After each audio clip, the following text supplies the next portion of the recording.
এই চিঠিটা সেই সব মেয়েদের জন্য যাদের মৃত্যুগুলো যথাযথ ছিল না, স্বাভাবিক ছিল না, প্রাপ্য ছিল না। মা, তুমি কেমন আছো? আমি বেশ আছি, মরে গিয়ে বেঁচেছি। মেয়ে মানুষ হয়ে বেঁচে থাকার সব শাস্তিগুলো একেবারে মিলিয়ে গেছে মৃত্যুর পর, জানো তো। এখানে আমরা সবাই একটাই ঘরে থাকি, ছোট্ট একটা ঘরে গাদাগাদি ঠাসাঠাসি করে।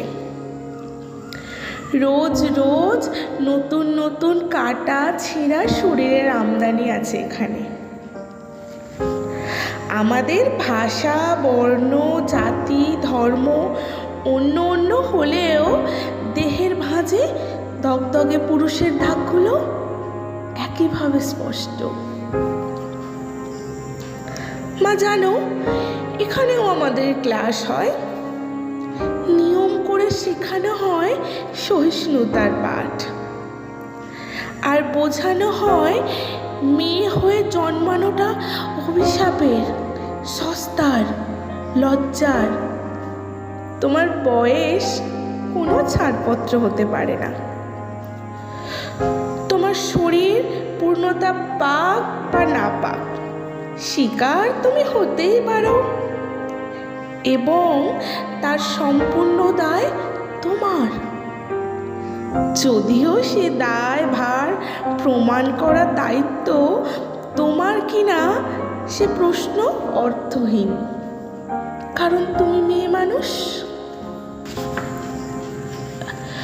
আমাদের মেপে দেওয়া হয় পোশাকের সীমারেখা, ঠিক কতটা আড়াল হলে পুরুষ আমাদের ভোগ করতে চাইবে না।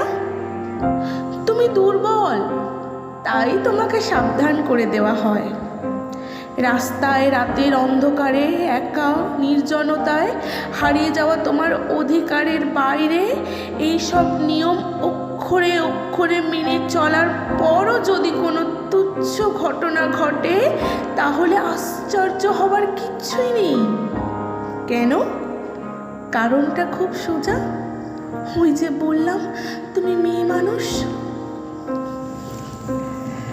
আমাদের শেখানো হয় চিৎকার করতে নেই, থানায় যেতে নেই, প্রতিবাদ করতে নেই, প্রতিরোধ করতে নেই, কারণ আমরা মেয়ে মানুষ।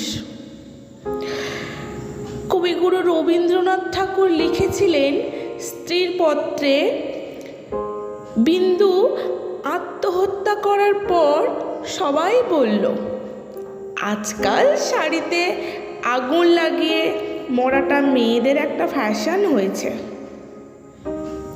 সত্যি তো, শাড়িতে আগুনটা যে কেন সবসময় মেয়েদের আঁচলের ওপর দিয়েই হয়, আর পুরুষের ধুতির উপর দিয়ে হয় না, তাই ভাবি।